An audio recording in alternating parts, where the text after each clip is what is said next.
Welcome back to the Stop the Violence podcast. Ugh. So, today's topic is gonna be, I'm not even gonna lie, it's gonna be really difficult for me to talk about, and I'm already, a little bit stressed.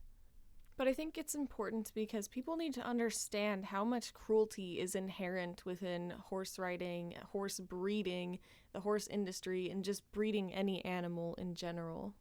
So this is my internship horror story, but it's a little bit unique because most internship horror stories are about a really evil boss being treated really poorly, being used and exploited for your labor or even your free labor. And my story includes all of that, don't you worry. But on top of it, it also includes animal cruelty. Yay! Before we get to that, just a couple of quick little things. The intro won't be too long, I promise. So I really have to shout out Earthling Ed's new video. It's titled My Life Before Veganism. The thumbnail is a couple old pictures of him, including a picture of him eating KFC, which is so weird to see, right? It's like vegan Jesus. Weird to see a picture of him eating meat. But it's such a good video. There's animation. It basically just goes through his whole story of, the very first seeds of veganism being planted, and the whole, I hate to use this fucking word, but journey toward him becoming vegan and then a vegan activist. And it's done in such a way that even if you're not vegan at all and you're you're totally new to it, it would not make you feel defensive, and it would make you realize and remember that vegans are just people who woke up to the truth and wanted to do something about it. We're just normal people like everyone else. I'll have it linked in the notes. I want to shout it out because it's a good video for two reasons. One, to share with non-vegans because, like I said, they're not going to feel guarded and triggered and stuff watching it because it's very approachable and it's just so well done. And the other reason is because it reminds us vegans, and sometimes we need this reminder that we didn't we weren't born vegan, and we used to be where everyone else is in a lot of ways, and sometimes we need that reminder to stay humble. It helps us be less upset with other people to an extent. The other thing is Keegan, the soy boyfriend, and I might be working with Woodstock Sanctuary to help transport rescued ducks to their forever home, which is going to be in Iowa. So it'll be a little mini road trip, and I don't know for sure if it's happening or not. I guess they're waiting on blood test results to get the green light on whether this is all gonna happen or not, but so stay tuned for that. It's basically we didn't take any part in rescuing these ducks or these animals, but we're doing the transport because, there's always got to be someone that transports animals to their forever home, especially if they have to, for whatever reason, go cross states.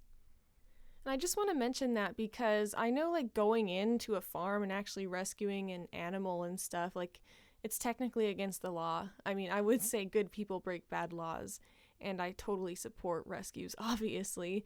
But I just want to mention the whole transport necessity thing because that's how people can get involved if they don't feel ready or don't necessarily know how to take it to that next level where you go hands-on and rescue. So I would say if you have sanctuaries near you, just get in touch with the people and, build a rapport with them, and just, hey, if you have a vehicle and everything, just say hey, if you ever need me to transport an animal from your sanctuary to another one or vice versa, or to help transport an animal from their rescue site to the sanctuary or anything along those lines, hey, I'm available to do it. And a lot of times they will pay you as well. They'll cover the gas money and stuff like that and pay you. So it's a very scary, very chill way to directly help animals. So now before I get into this topic, I just want to shout out that I was on a podcast episode of the Under the Vegfluence podcast by Jamie Logan. You can find it on her YouTube and on Spotify. and then scroll until you see an episode that has a picture of a horse, basically, and that's me. I think the title is Why Vegans Don't Ride Horses, and it's a good, thorough episode where I talk with great detail about a lot of like my general experiences, because I used to ride horses for 10 years, and the cruelty I witnessed and all of that, to get like a better background. Maybe you want to listen to that before you listen to this episode to give you just more of an idea. But the rundown of my background is I moved around to different states. I was with my mom until age 10, but from age 10 onward, I stayed put with my dad in Colorado. And so I grew up in Colorado through my whole like preteen and teen years. And my dad's side of the family has like land in the country and stuff and has owned horses. And so that is how I got introduced to the horse lifestyle. Now, I never really, like, until age 10 had a desire to ride horses or get involved, but I had this cousin who was a couple years younger than me, and we were very tight. We were like sisters, like, you know, I still have love for her, but we're not currently in communication because, you know, I'm just protecting myself, because keep in mind, my dad's side of the family is, they're very toxic. They very much have, like, a bullying mentality. But she was a very strong and dominant personality, and we were very competitive with each other, and she was obsessed with horses and wanted to ride ever since she was like 3 years old. And she was very into like competitions and winning, and yeah. And I was around her like every day in the summertime and like on weekends, and we grew up together like sisters during like our teenage years. Basically, we both started riding horses when I was age 11 and she was like age 8, I believe. And we did it just like in like our grandparents' and aunts' properties. We did it without adult supervision. We didn't know what we were doing. It was quite dangerous at times, and yeah. And our aunts taught us some very abusive training practices. Just to give an example, like if a horse is bad and they buck or rear up, you leave them tied up to, quote, think about what they've done, and just stupid things like that that aren't even logical. And I was always like very compassionate toward animals and loved animals, like so many kids do. And, you know, I had a like for cows and stuff, and I obviously had a love for horses, and my nature was that I was a very compassionate, like gentle, sensitive person. I've always been that way. And so my family would bully me for this and make fun of me for this and tell me, like, you can't let the horse boss you around. You can't let the horse have their way. You need to be more hard on the horse. And they taught me abusive practices, and they taught me to whip horses and to, you know, abuse them. And again, there's more detail about this in Jamie's podcast episode that I was part of. So anyway, I was growing up in this household, especially as a teenager, where I had like a wicked stepmom, like the classic wicked stepmom, and my dad, and they were both in various different ways abusive in pretty much every single way except for physically. So they were like verbally, mentally, and emotionally abusive. And on top of that, I was going to a middle school and a high school that were very heavy on emphasizing academics, and that they were basically like, if you don't go to college, you're a piece of shit. And I was very like, oh my god, I have to prove myself with getting good grades. So my life overall growing up was really not very happy. I felt not good about myself. I didn't have, like, I had 2 friends, and really truly, if I like think about it, only like one real friend, like during high school. I was like, I wasn't even like an outcast, because I didn't even fit in with the outcasts. I was just like there, like invisible. So of course, luckily I had like music, singing, and art, like drawing, but overall, like, my life was not very happy. I was quite depressed, and just, yeah, and I was sharing a room with like a stepsister, and, you know, my stepsister, I don't want to get into like territory I don't need to get into, but my point is, I was trying to discover, like, what the fuck am I going to go to college for? Because I tried really hard in school. I took the AP classes. I forced myself, I'd come home from work and I'd be up till 2 and 3 a.m. doing AP homework almost every night. And I was just desperately trying to prove myself. And same with horse riding. That was another area in my life where I was desperately trying to prove myself because I had my family bullying me, telling me, oh, you're too nice to the horse, you let him have his way.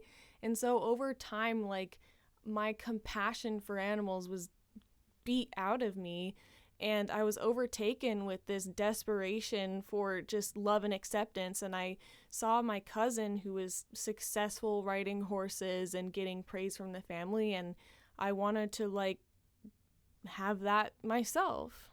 It was all like motivated by ego and not really a genuine passion and connection with the horses. Even though I did have a lot of good times and fun memories with the horses, it was never really my passion. It was always my cousin's. And I was just very confused and lost in life. But anyway, so I thought that because like I would go to see my horse every weekend that I could, it was like my escape from school. It was my escape from the household I was living in. And it was like the only time I had like a sense of freedom and joy, even though like my freedom of like say running, galloping on the dirt road was at the expense of an animal's freedom. But still, like, I didn't really know any better. I only had heard positive things about horse riding and being a horse rider. So I enroll in college at Colorado State University because that's what everyone else does. And according to my high school and like my upbringing, if you don't go to college, you're a royal piece of shit. So I had no idea why I was going to college or what I wanted to do. I almost was an art major, but at the last minute I changed it to equine science, which, what the fuck? What even is equine science, right? Well, equine science is basically the exact same as animal science as a major, but it's focused on horses, because equine means horses. And the animal science students are pretty much almost always, on the pre-veterinary. Another important thing to keep in mind for this story is that when I was 18, after I graduated high school, I met this like significantly older guy, and I got into a relationship with him, and it was abusive because, it felt familiar to me. It was exactly how I was treated at home, and I was in this abusive relationship for 3 years, unfortunately, and so my entire existence and experience living in the dorms and so on at Colorado State University was completely kind of controlled, not even kind of, it was controlled by him and by that relationship. Now that I'm thinking about that, maybe that isn't like that important for the internship story itself, but it kind of sets this scene for just how lost I was in life and how much of like a people pleaser and how I just let people walk all over me and put me down and how I was so used to that. And I guess it does fit into the story because it'll make sense why, when I explain this internship, why I didn't feel empowered enough to stand up for myself or to leave the internship. So I was going to Colorado State. I lived in the dorm for my freshman year because they force you to do that to get money out of you. I was, in classes that were like equine disease, equine reproduction, things like that. I had a necropsy where they basically put down a horse and then let students in to come like look and watch as the teacher like cuts the horse open and says, here's the fucking intestines and here's what's inside the stomach. It's absolutely disgusting and horrific. I will never forget the smell, and it was like tragic looking and horrifying. And the culture of like this school and like these majors that they have is like, if you act grossed out or whatever, then you're like a wimp and you're kind of looked at like you're the weirdo. And that's what was happening to me. I was standing in the corner of the room trying not to throw up, and everyone else was looking at me like, oh, can you not handle it? The most horrific thing about that lab, though, is that I overheard someone say that the horse that they put down for this, like, was put down just because they weren't performing well under saddle anymore. And I was just overhearing that from someone else, so I can't, like, necessarily 100% confirm that that was the reality, but I don't know why someone would like just say that. So, I mean, you already have to question the ethics of that. And, there's a whole topic about the ethics of veterinary school and just unnecessary practices such as killing perfectly good animals to dissect and whatever, and how there's ways to do that more ethically. I just sat in on a Zoom call the other day with my friend Lindsay, who is a veterinarian, and she was talking with other vegan vets, and they were sharing their experiences of how, like, vet school, like, they go to vet school and they go for the purpose of how much they love animals and how much they want to help them, and then they're put in these situations where they're witnessing cruelty and, like, torture, and it kind of just beats that compassion out of them. And it was really fascinating to listen to, and I related to it a lot because even though I dropped out after my junior year and I wasn't pre-vet, like, a lot of my stories were mimicking exactly what they were saying. And the CSU Equine Science program, they had like this whole area of land where they had like an indoor riding arena, all these like barns, fancy barns, indoor arenas, which I at the time thought was so cool, right? And then they also had a reproduction lab where it was all about breeding and like saving horse sperm and freezing horse sperm and doing it for like really high quality performance horses. Like cutting horses was like their main, I think, discipline that they were like holding sperm for. It's also fucking weird when you look back on like all of this with a vegan lens, but like, some of my class days were showing up and watching somebody masturbate a fucking horse, which is so ridiculous to look back on. Like, that I was part of this bestiality, and all for what? So people can profit off of selling $1,000, like multiple $1,000 horses, when there's already so many unwanted horses being slaughtered all the time. Like, what the fuck? This is not what horse lovers do. Horse lovers support sanctuaries. Horse lovers do not support horse riding, and they do not support breeding. It's the same logic as adopt, don't shop. How are you going to breed dogs into existence and say you're a dog lover, but every new animal you bring into this world takes away an opportunity for an animal of their same species to have the home and the care that the animal you brought into the world has, if that makes sense. That's just the simple logic behind, why breeding animals is wrong. And the only exception to that would be like if there was an endangered species and they could benefit from human intervention to help bring their species back. But that is far from the case for dogs, cats, horses, and like pretty much all of the animals that we've domesticated. It's this whole attitude of horses being like a product and like basically a slave just to stroke your ego so you can win buckles and ribbons and money and social status, and not seeing them as living beings and just throwing them away when they can't do these things for you anymore. The last thing I want to say about CSU, not the last thing, but one of the things I want to say before I get into the actual internship is that they have a fucking meat science program, a meat science degree. You could go to CSU and major in meat science. And what the fuck does that mean? It's a major where you basically learn how to, like, have the most high quality meat. Who the fuck? Like, I really want to, like, sit down and talk to someone who majored in that and just be like, what the fuck? Like, even back then, when I was still myself partaking in animal abuse and still eating animal products, like, I went into freshman orientation and, like, the ag department was like, we also have a meat science department. I bet some of you guys will change your major to meat science. It's so great. And I just remember looking at them like, are you fucking stupid? Who wants to major in meat science? And the reason I'm mentioning this, besides that it's so fucking stupid, is that in 2017, like right around the time that I actually decided to drop out of college after this internship, they put a fucking slaughterhouse on CSU's campus. What the fuck? And guess who paid for it and like sponsored it and shit? JBS, one of the largest animal murderer companies in the world, which is the same slaughterhouse like company of like one of the vigils we went to where I recently got physically assaulted at. So, great vibes.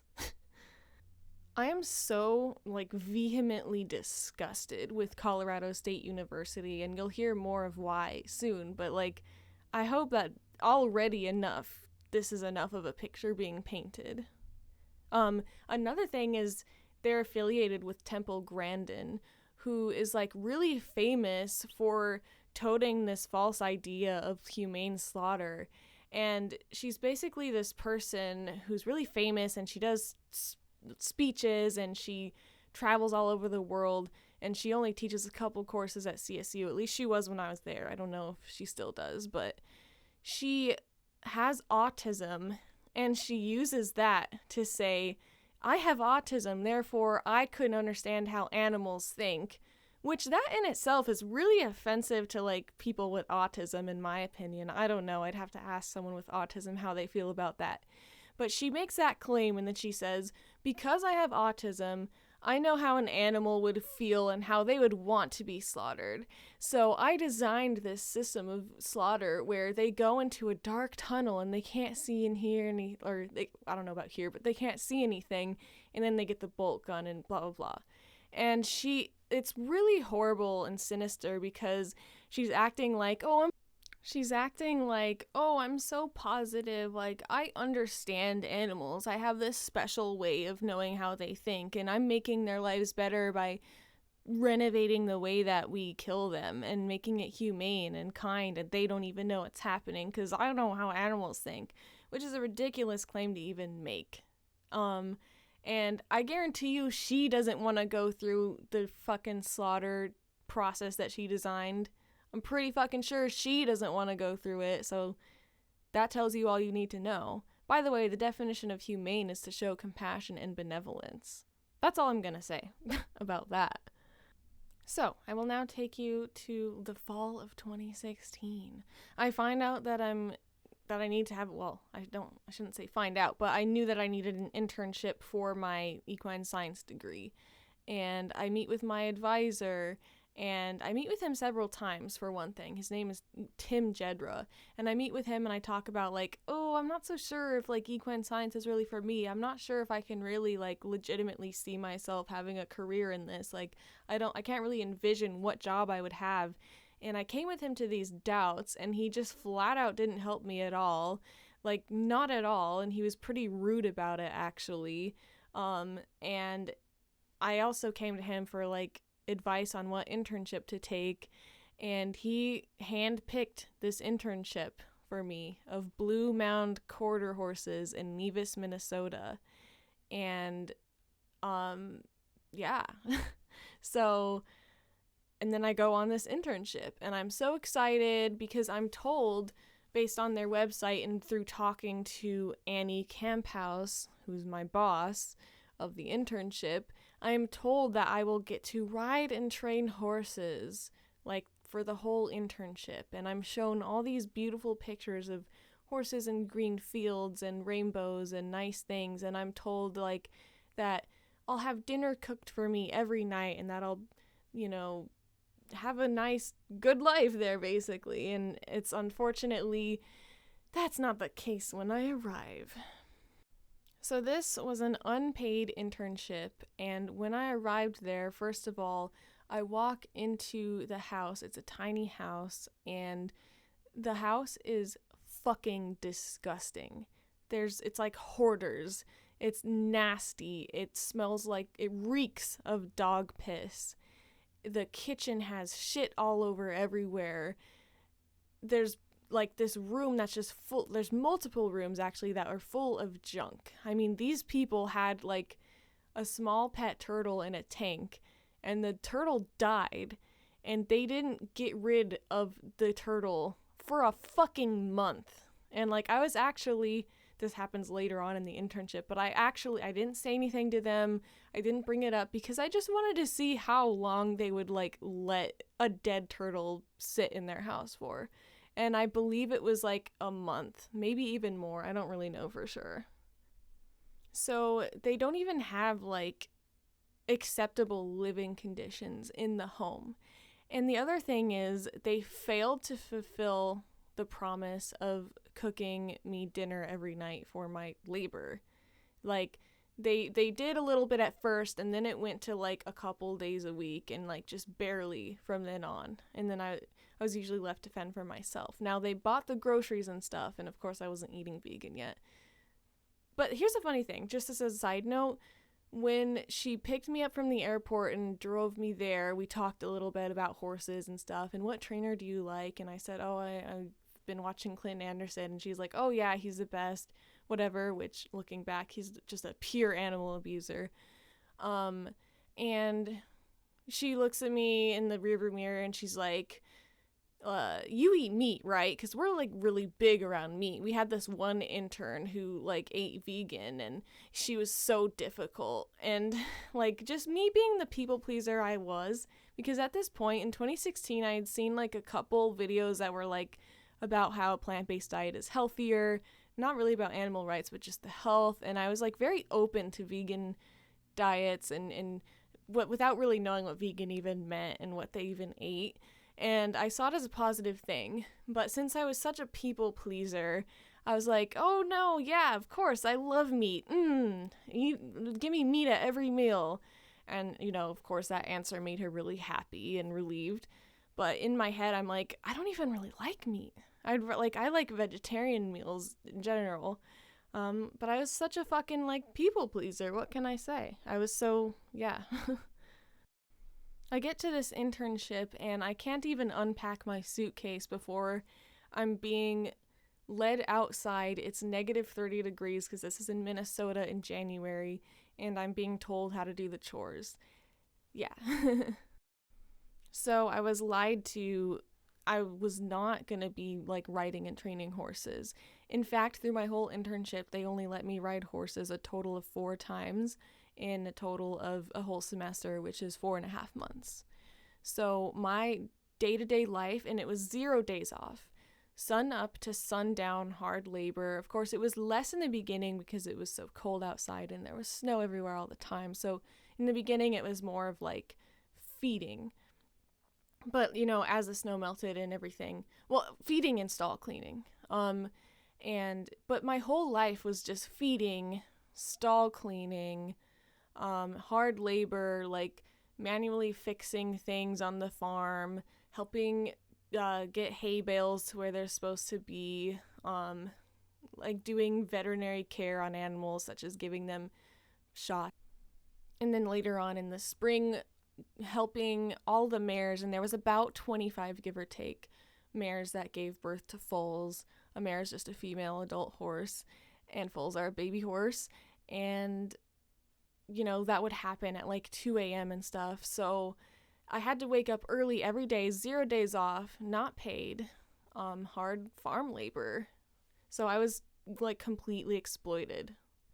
But not only that, they were so mean to me. So it was Annie, the boss, who was like a lady, and then her daughter, who was like 17 at the time, Katie, who was so rude to me. And I forgot to mention there was another intern there. Her name was Shelby. She was like around my age. She went to a different university, and she was like an animal science major.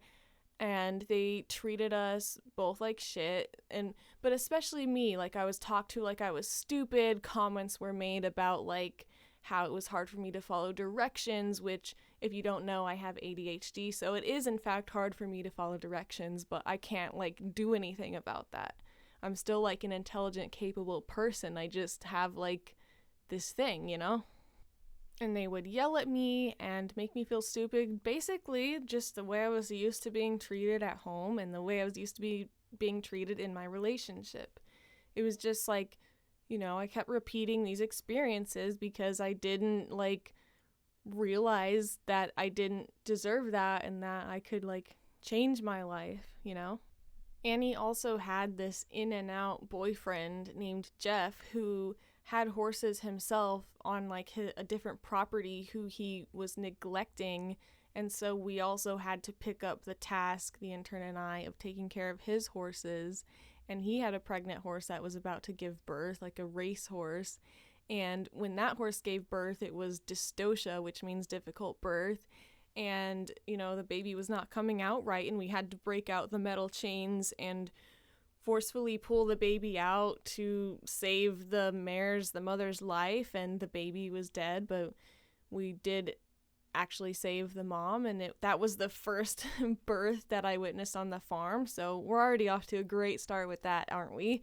And all for what? All because he wanted to make a buck on selling this baby. And Annie was constantly like going through emotional distress because of that unhealthy relationship with the guy Jeff. And she would like seek solace in like the other intern and I. It's very similar to how like my stepmom would seek solace about like my dad's abuse toward her with my stepsister and I. So, just as a side note, I listen to like Aaron Doughty, and I really believe when he says that we attract experiences that just reflect the same kinds of things until we like learn what we're supposed to learn. I will say I haven't met abusive, like narcissistic type of people like this ever since I like snapped out of it in 2018 and like said enough is enough, and I realized. So, however, this boyfriend, Jeff, one time when I was cleaning a stall and no one else was around, he opened up to me about the fact that they have had multiple interns like leave and flee in the night. And this was actually after Shelby, the other intern that arrived there with me. Like, I'll get to that story in a second, but she couldn't take it anymore. And in April, after being there for almost 4 months or whatever, she straight up left in the middle of the night. And she didn't even tell me. And it was kind of confusing to me because we were quite close. Like we bonded over the fact that we were both getting treated like shit. But anyway, I think it was after that happened, Jeff told me like, they've had like interns leave in the middle of the night like all the time, right? Like most of the interns have like left. And it's so sinister because on their website, they have nothing but like success stories from a few people who like did complete the internship. And they have like glowing reviews of how like positive it was. And it's so sick because that couldn't be further from the reality. But he told me that apparently there was one instance where 3 interns all left at the same time in the middle of the night. And he told me another instance where an intern left in the middle of the night and like took a cat with her, which is kind of funny. I hope that cat had a better life because there were a lot of cats on the farm, and a lot of them would just randomly drop dead because it was like so fucking cold. So that just validates that I'm far from the only one. Like, it's not just me being a sensitive person. Like, these people were very abusive to us. But yeah, I just woke up one day in April and Shelby, the other intern, was gone. Like, nothing was left in her closet. Her car was gone. And she was just gone. And then I remember Annie being really pissed off, and like I tried to contact her, and I actually sent her a message saying like, I understand why you left. I don't blame you for leaving. But I would just like to talk to you. And she never answered me. And, she didn't owe me an answer. She probably just wanted to get the fuck out of there and move on with life. So I don't blame her at all. But it was a little shocking to me because I felt like a little bit abandoned by that situation. And I just had to do twice the labor now because I had to pick up. You think these people are gonna like pitch in and like make up for the labor that Shelby was doing? Maybe they did a little tiny bit, but like no, not really. I mean, keep in mind Annie had like an almost full-time, I can't remember, job. It was 4 days a week. And Katie, the daughter, was like in high school and like gone at school all the time. So I was left alone. And also, I didn't mention this, but the farm had 100 head of horses. And that's a lot of horses to be giving constant like feeding, stall cleaning, and medical care to. And so it was a lot of labor. I was cleaning like 10 to 15 stalls a day, which maybe that doesn't sound like a lot, but cleaning stalls is really time consuming and difficult. I remember one time there was a horse named Patty who I noticed, like, the Annie and Katie were out of town somewhere. And I noticed that this horse was not looking good at all. Like, she was looking really out of it and just standing there looking really out of it. And I called Annie and I was like, what do I do? This horse looks really bad. And if I remember right, she was just like, give her a shot of penicillin and we'll deal with it tomorrow. And guess what happened? Tomorrow, we came out to a dead horse. Like, just laying down dead. And what's even worse is this was one of the mares that gave birth to a baby. So now we have like this orphan foal. And I remember feeling so horrible for this baby horse. And if only I had known back then that this was what like the dairy industry does. And so now this little poor baby is living in a stall and drinking formula. All for what? For people who don't care about their animals, who don't care about horses, who just see them as a price tag. In fact, when these horses would be birthed, if they were chestnut, which is like the reddish brown color, one of the most common colors, like Annie would be all pissed off and be like, because she couldn't sell those color horses for as much. She breeds for Western pleasure, by the way. And it's not as desirable like this color.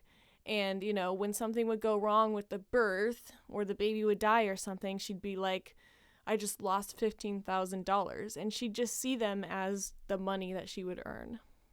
Another thing, not only were they not making the dinners, but whenever I would go in the house to either use the toilet or to have a snack or a meal, they would look at me like they were ashamed and disgusted of me and like I was the laziest piece of shit.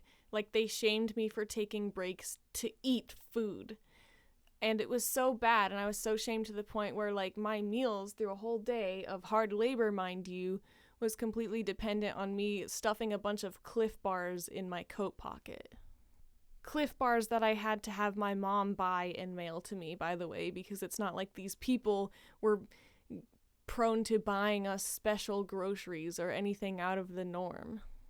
A lot of our days were just really horrible. Sometimes I'd have to get waken up at like 6 a.m. and go right straight outside without eating anything and work on like an extra project of fixing like a hay feeder or something like that on top of my labor.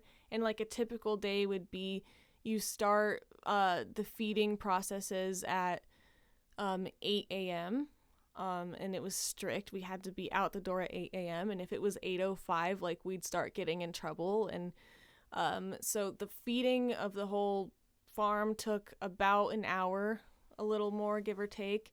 And then it was stall cleaning and labor straight with like no breaks or anything from 8 to 12. And then like we'd sneak in a food break if we could, But it truly was sun up to sundown work. And as the days got longer and the light started being light out longer, especially toward the end, like in May, like it would be light out until like 9 o'clock. And so we'd be working like until 9 o'clock. And it was just, ugh, I hate it. I never got to leave the farm. The only time I got to leave was if Shelby drove us in her car to the Walmart just to like get away because, town was like at least 30 minutes away. And if I had my own car there, I would try and leave as much as I can. And so we'd go to the Walmart, and then there was 2 times where we went to like this small, stupid little movie theater to watch a movie. And that was it. The rest of it was every single minute of our lives was on this farm at the beck and call of hard labor and whatever she wanted us to do. On the days when the farrier came, and if you don't know, a farrier is just like the person who trims hoofs and stuff like that. The farrier would be there for like a majority of a day, and I would have to hold the horses down basically. And these horses would rear up. They were dangerous to try and hold. A lot of them weren't trained for hooves, and also like I and Shelby, but also just I after Shelby left, were tasked with the task of being responsible for the training of like about 30 yearlings, which are 1-year-old horses.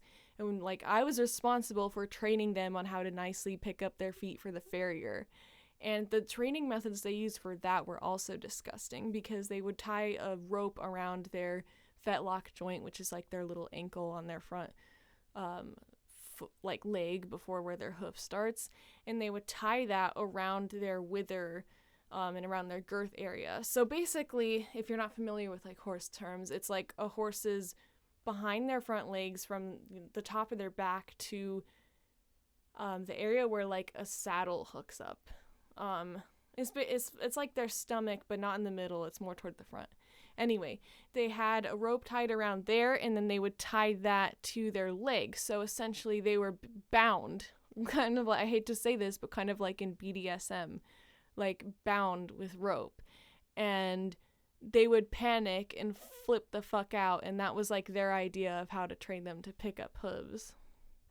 And they made me do that to them. Yeah, it was stupid. It was horrible. I would also get in trouble if like some of the yearlings were not behaving well, and it was stupid because they knew I didn't have like that much training experience. I'd only like owned one horse in my life, and they should have known that I didn't have time to do all this training because I was doing all the labor of the whole farm. Like if my job was just mainly to do the training, that might be one thing, but I was expected to do all the work. So how could I do both? And they've talked down to me a lot. Like the main reason they didn't let me ride, besides the fact that, you know, they'd make me do work while like the daughter would go off and ride and stuff like that. Besides that, a big reason why they didn't let me ride is they didn't think I was capable. They didn't think I was good enough. And they were like, oh, you can't ride any of like the Western pleasure horses. Like you wouldn't know how to like handle them. But you can ride the pony. And it was just, they were definitely trying to like make me feel bad about myself and inferior. And then they also didn't really let me do very much when they would actually let me ride. They didn't want me to like go above a trot, and they didn't want me to like use their little arena. It was very much like you can like sit on this pony and walk on the trail, which of course now I don't give a fuck. But like at the time I was very into riding, and it was really disappointing, and it was kind of like a breach of what I was promised. So here's a horse trying to give birth horror story. By the way, Annie was breeding she had one stallion for the whole farm, and she was breeding all these mares to the same one stallion. And some of these mares were that stallion's own daughter. And there's a lot of incest going on. And apparently that's good for like their pedigree, and like, oh, they're such good movers. It's great for Western pleasure. Apparently, you know, fancy ass horse riders don't care that there's incest. Okay, so I have 2 like birth horror stories, but first I just want to explain like the actual breeding process, because if I'm honest with myself, I was helping them rape horses. So here's the process. They have this like wooden kind of fenced off corner of like this indoor barn that has like a gate, and we walk the mare, which is a female horse, in behind this fence thing, and we lock the gate behind us, and we hold the horse in there, I think without a human in there. Like, you would walk her in, and then you would take the lead rope, and you yourself would come out and then just hold the lead rope on the side.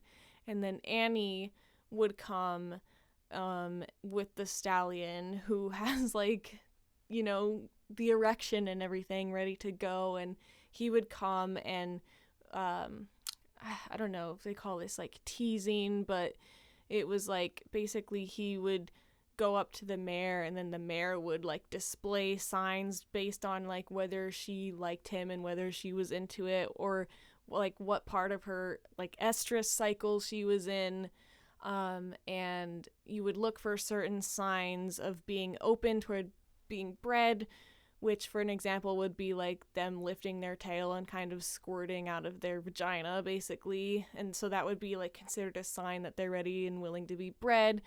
But there's only a few days out of each month that they are like in this part of their cycle where they are actually willing to be bred. But they didn't really care. Like, there were a couple times where, like, if the mare like makes a scream type of noise at the stallion, it's like, oh, okay, that's a no, and then we wouldn't go forward to try to breed. But if there wasn't like a staunch no, we didn't necessarily always look for all the yes signs. It's kind of like getting into the conversation of what sexual consent is, right?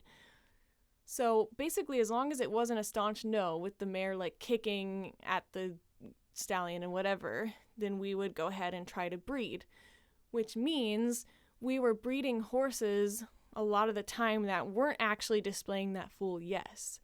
And so we'd take the stallion back to the stall, we'd bring the mare out from behind the fence and put her like in the open part, and then the human holding her would get behind the fence for like their own safety. And Annie, my boss, she wanted to like breed as much as possible and get as many pregnants as possible because that's more money for her.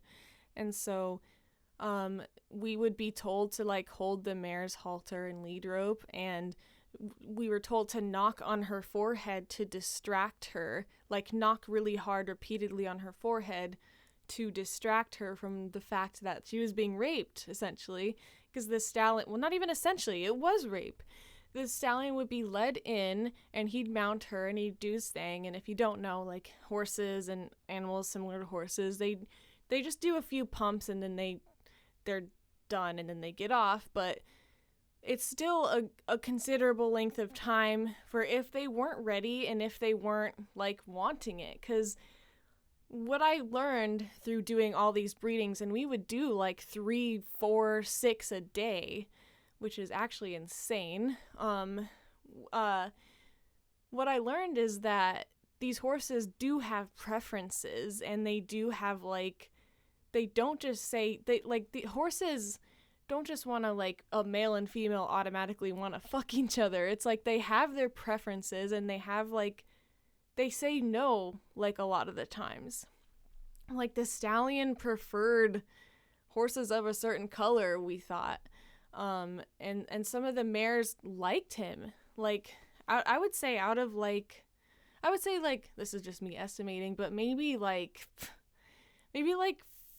14 or 15% of the mares like liked this stud and willingly let him breed her. The rest of that was forced, and they would grunt and they would look visibly uncomfortable in their eye, and it was awful. I never felt good about it. I think I had to have known somewhere in me that what I was doing was wrong and violating. And then after that, the stallion would be taken away, and then we, like either me or Shelby, would have to walk the mare around, and like someone else would be like whipping her in the butt to make sure that she walked around, because that was like how we would prevent her from peeing, because we don't want her to pee, because then the sperm will like have a higher likelihood of coming out, and then a pregnancy would be likely of not happening. And yeah, so that part in itself too is cruel, like forcing her to just no regard for their bodily autonomy. Imagine if these were humans. Like literally imagine if these were humans. You know, with the case of artificial insemination, which this was live cover, but with artificial insemination, imagine strapping down a human woman and forcing a pipette of some random guy she doesn't even know's semen in her, and forcing impregnation on her. Like, how wrong would that be? How wrong would it be if we tied a human woman to a fence and forced her to accept being raped by a man who, like, came inside her and impregnated her? Like, sometimes if you just take these things and put them into a human context, you have to kind of maybe do that to realize how wrong it is.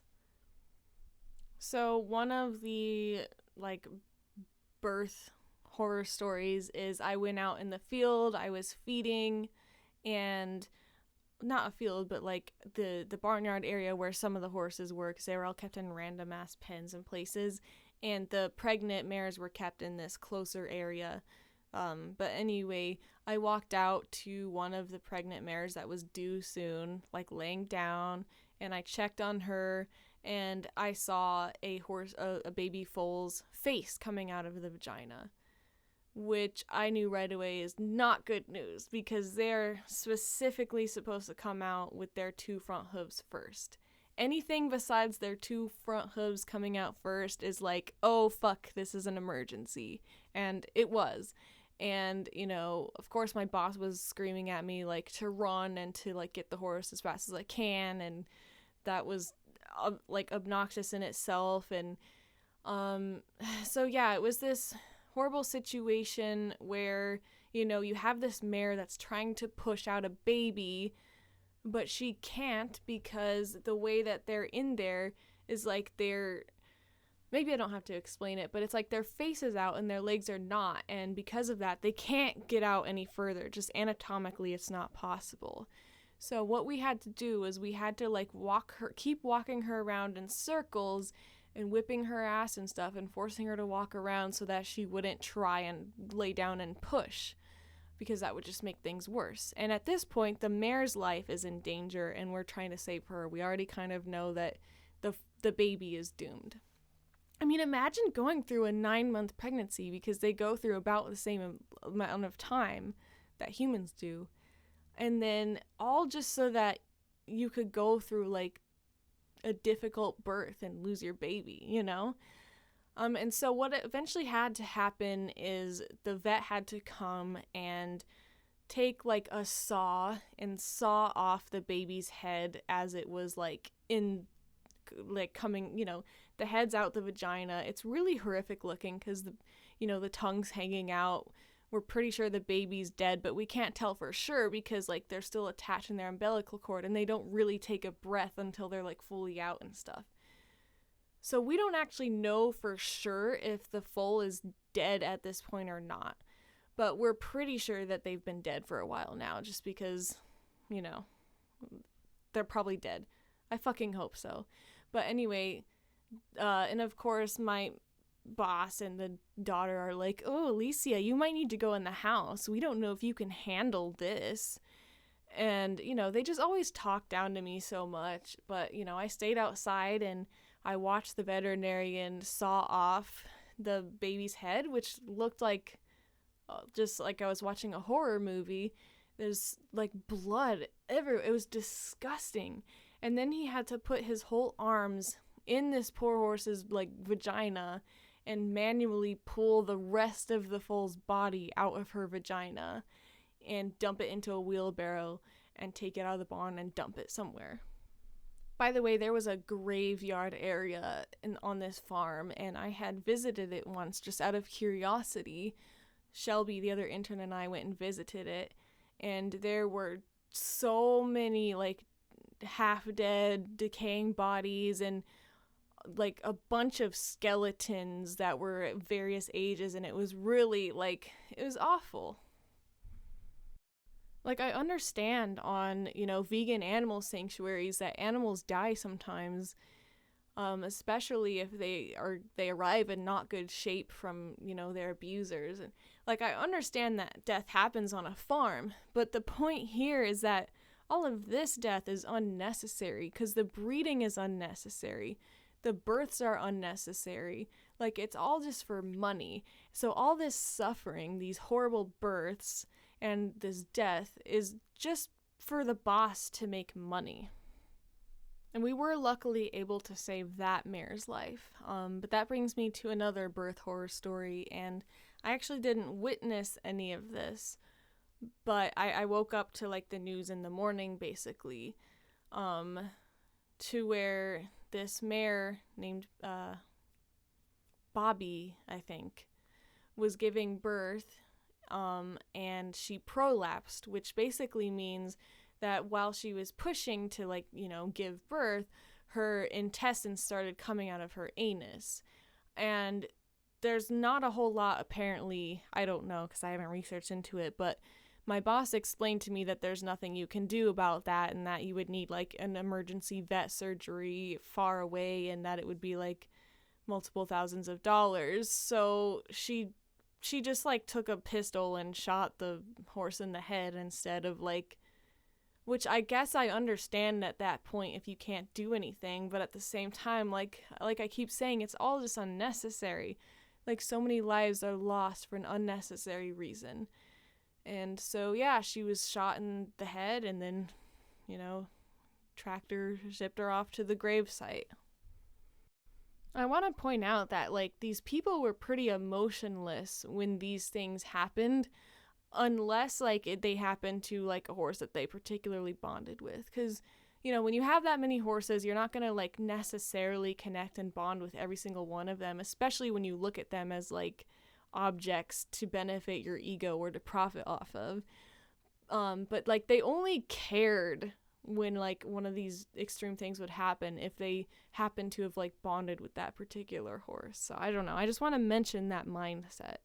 Another like sad story I just want to mention is that like on my 21st birthday, I was cleaning all these stalls like usual, like 10 to 15 stalls, but it was my birthday, so I kept getting like phone calls and texts, and then I would like stop and answer them and listen to them a couple of times through the work day. And they didn't even know it was like my birthday. I didn't tell them because I was like that uncomfortable around them, and it was not a positive relationship at all. And like I remember my boss Annie yelling at me and telling me how like I wasn't working fast enough and how I needed to step it up, and just making me cry on my birthday. And then like later on I told her like, the reason I wasn't working as fast as other days is because it was my birthday and I was answering calls. And then like she gave me this lame apology, and she's like, oh, we'll take you out to dinner then, because she thought that like I was telling her that because I wanted her to do something nice for me. She didn't understand that I was telling her that because I wanted her to know how shitty it was that she made me cry on my birthday, and that like the reason why I was taking longer. And she did end up like taking me to this like lame ass little restaurant.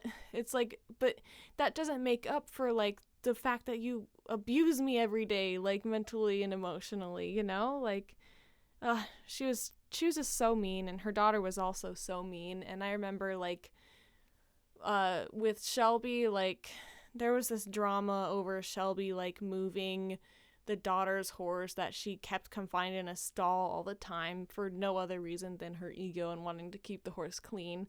And Shelby would like move the horse to another stall to clean it basically, or whatever, I don't even know. But there was like a drama about like Shelby moving the horse or doing something without like Katie, the daughter's permission. And then like they got into a fight and Katie was really mean to her. And I think that actually Shelby left in the night like a couple days after that happened. So she basically became fed up and was like, that was the last straw for her, and she left. And I've always wished that like I could talk to Shelby and like kind of reflect on this experience that we went through together, but I don't feel comfortable. I mean, she continued on with the lifestyle as far as I could see from Facebook, and I actually quit the lifestyle. After this internship ended, I went home. Like, I rode a horse on this internship when nobody was home. That, like, I rode this horse that they told me, like, I couldn't ride and I wasn't capable. And I just rode this horse while they weren't there. And that was actually the last time I ever rode a horse, which was in May 2017. I haven't ever rode since. And I came home and I dropped out of college, and I just had no interest anymore in the horse lifestyle, because I think I just witnessed so much cruelty, and just I didn't want to think about it. Like, all I wanted to do at that point was like go to concerts and listen to music, because that was like my escape. Like, music really helped me during this internship. My boss also, like, I would do a little bit of drawing here and there, because I did have free time more in the beginning when it was colder. So I would draw, because it's not like I could go anywhere. And my boss noticed like that I was good at drawing, and she pressured me and convinced me into doing a drawing of the stallion on the farm for her.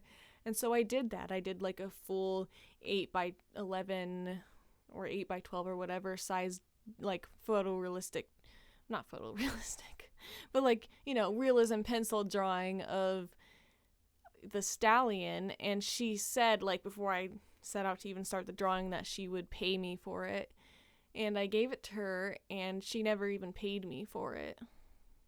And I just like flat out didn't stand up for myself during this time in my life, so I just kind of like acted like I didn't know, or like I acted like I forgot. So yeah, that was basically my internship horror story experience, and I'm trying to think if there were any like other stories that I need to tell, but I remember when I stayed the whole internship. I just didn't like know how to stand up for myself. I didn't know that like I was being abused. I thought like, this is how life is, and I was just so used to it. I was so used to like being a doormat and being treated awful and looked down upon. And I know like when Annie dropped me off at the airport, like for one thing, she shamed me for not staying longer. Like I stayed for the full length of the semester, and she was shaming me for not staying longer, and she was just making comments like, I'm gonna have to specify in the internship application that breeding interns need to stay into the summer, and just being ridiculous like that. She also had 2 new interns that were going to show up that afternoon. So she doesn't waste any time, doesn't want to do any of her own labor, right? So I left like that morning early, and then the 2 interns were so she had this packet of like new rules that were for the new interns that she left out for like me to see. And like I flipped through them, and a lot of the rules were just like talking shit about me. And like they were like, no listening to music while doing work outside, because they hated that I listened to music. They hated that I did something to make the work halfway enjoyable. And just like little things that were specific to me, like don't leave peanut butter on a knife in the sink, because like I did that a couple times and they made like a hissy fit over it. By the way, I was also doing like the dishes and some of the housework, like on top of everything else. They were just ridiculous. I also found a journal under the bed, and by the way, it was like a shitty small room that like Shelby and I both slept in. We each had a little twin bed, and it was gross. And I found like under my bed this journal that like another intern left behind, and I flipped through it, and it was like about how depressed this person was and stuff. And I don't remember the contents of that journal, and I don't know like if those entries were written during the internship, but I don't know, something that might be worth mentioning. Oh, but anyway, so when Annie dropped me off at the airport for me to go home, like, she just was like, okay, bye. Like, she didn't say thank you. She didn't, like, say, give me a hug, thank you so much. Like, she was just so cold and just like, okay, bye. And I just remember thinking, like, are you fucking kidding me?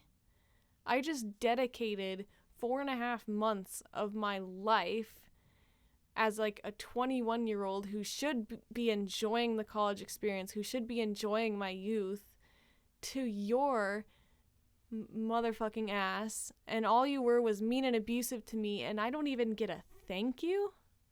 It was disgusting, honestly. I can't think of any more like stories at this moment. If I will, I'll just say them. And then, I went home and I contemplate my life, and I eventually break up with my abusive boyfriend and drop out of school and become temporarily homeless, and then find somewhere to live, and blah blah. That all leads to me like moving in with my mom in New Jersey in 2018 to like kind of restart my life. And then I had my spiritual awakening as well and stuff after I came home from this internship. And so you have to like look at things on the bright side sometimes too. Like, I was away from my abusive boyfriend for 4.5 months, which let me know that like I could live and be fine without him. And, like, I realized that, like, even though I was in this shit situation, my stress levels were still higher when I came home and was around that boyfriend. So that just told me a lot about how bad the relationship was.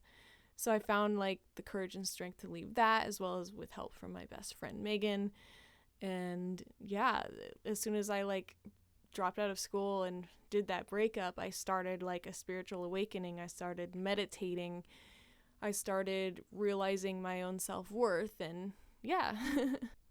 And, you know, even back then I was really into making videos, and so throughout the whole time I was there, I took a lot of video clips of like the horses, the baby horses playing, you know, the cats on the farm and things like that. I had this whole collection of really beautiful clips, and I made this video of with it, you know, like a nice song to it of the internship that made the internship look like it was the best thing ever, you know. And you know, if anyone wants to see this video, it's private on my like other YouTube channel, but if you really want to see it, like I could figure out a way to like have you access it, but yeah. And it's so funny cuz I knew that like I didn't trust them, and I didn't want them to use that video to advertise this internship because it would be false advertising. Like I made the video for myself at the time. I finished the video when I was still there and everything.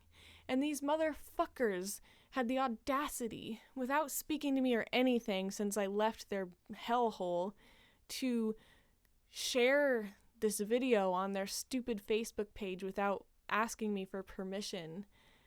And I like found out about it because I had this random hunch to go to their page. And when I saw them do that, I went on I just let them have it. Everything I ever wanted to say to them when I was there, like just blah, blah, blah, blah, blah, blah, blah. I probably have screenshots of it somewhere. It's not really that important, but I like stood up for myself. You know, I said like how horrible it was what they were doing and how shitty they treated me and how interns leave in the middle of the night. And I just like publicly commented these things on their Facebook page, and I got no response. You know, and I said like, how dare you share my video without asking? You know, you did this to me, you did this to me, you did this to me, and the least you could do is not share my video. And they didn't respond to anything. They just deleted all the comments, but they did, you know, delete the post with the video.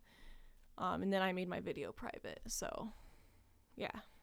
But, you know, pathetic of them to not even have something to say for themselves. Oh, and I forgot to fucking mention, the whole entire time during this internship, I have to do, like, weekly reports to my advisor to, like, get credit for the internship, right, for CSU. And the whole time I was, like, to my advisor, like, I'm not really being treated good. They don't really let me eat food. They don't, like, they're really mean. They talk down on me. Like, this is a lot of hard labor without being paid. And then he sent me this email that said, I know it feels like abuse, and I have a screenshot of this somewhere, I swear. He said, I know this feels like abuse, but you have to stop at the bottom and it builds character, with a smiley face. And so, like, this is someone who could have helped me. He could have emailed me back and be like, oh, well, you know, this violates what CSU and equine science stands for, and, you know, we think that you should come home because this isn't acceptable. No, he told me to basically lie down and take it. And that is like another reason why I'm so disgusted with Colorado State University. This college that spends so much time and money and effort making the college life and the college experience look like a carnival for the incoming freshmen, because they know they get the most money out of the freshmen because they force the freshmen to live in the dorms, and the dorms, like the cheapest dorm is $1,000 a month for a room that you share with someone. And they literally have like 3 days of like a fucking fair and a concert on campus to advertise to the freshmen, like, you're in college now, whoa, whoa. But as soon as you become a sophomore, you are not cared about. Your advisors couldn't give a fuck less, and you're just treated like dirt. So my advisor, Tim Jedra, really let me down. For one thing, by not helping me out when I was coming to him about concerns about, like, wanting to change my major or drop out. And he did not help me when I was going through this internship, when I was documenting everything that was going on and in contact with him the whole time. It has been 4 years ago now, just about, since I left that internship. And for years, I have had nightmares where I'm still at this internship, or nightmares where I keep going back to this internship, or where I can't leave. And like this deeply scarred me. Like this really, and yes, it led to like a spiritual awakening, and it led me to make major life changes and quit the horse lifestyle, which eventually led me toward veganism, when I found that information. So I'm not like living my life every day like, oh, poor me, like this internship happened. But at the same time, like what I went through was like a lot of suffering and a lot of it was abuse. And it sucks because we validate people who are physically abused a lot in this society, but we invalidate people who are mentally and emotionally abused. And we gaslight them and try and make them seem like they're crazy. And, that's getting to a whole nother topic. I could do a whole podcast about that. Because I've done a lot of research about narcissistic abuse and all of this kind of stuff.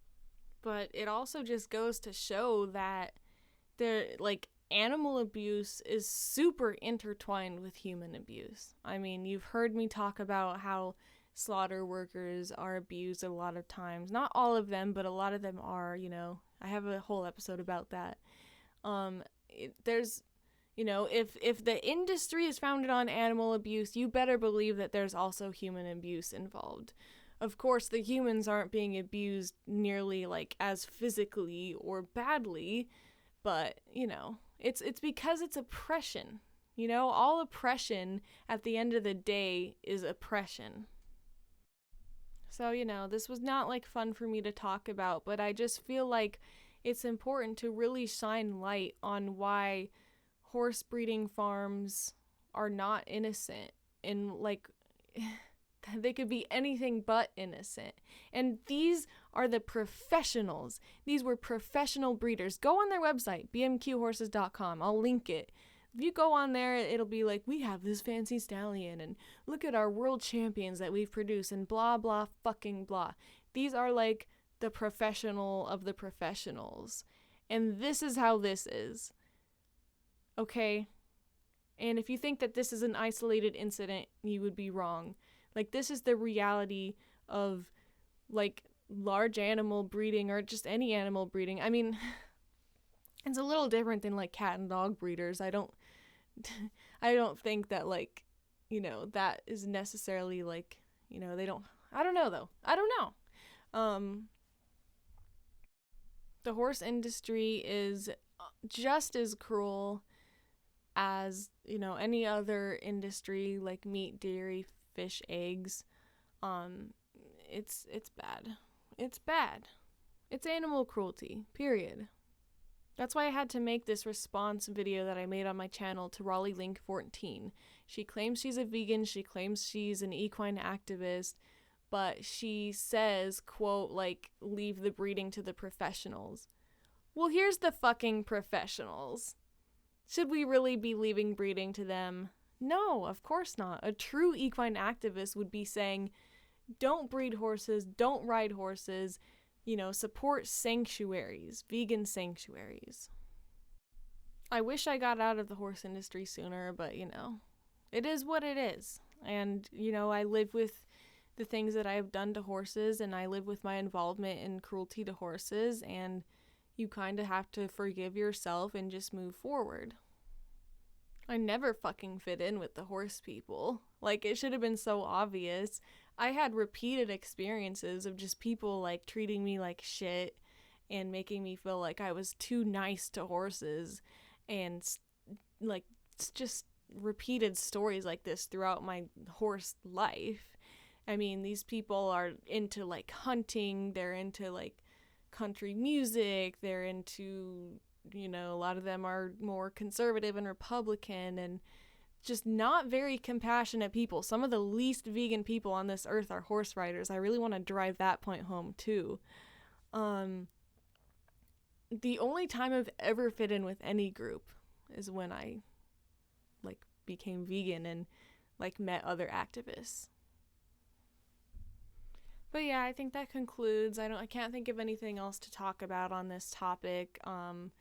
If you have any questions or comments that you really want me to see, go ahead and DM them to me on my Instagram page at Stop the Violence Podcast.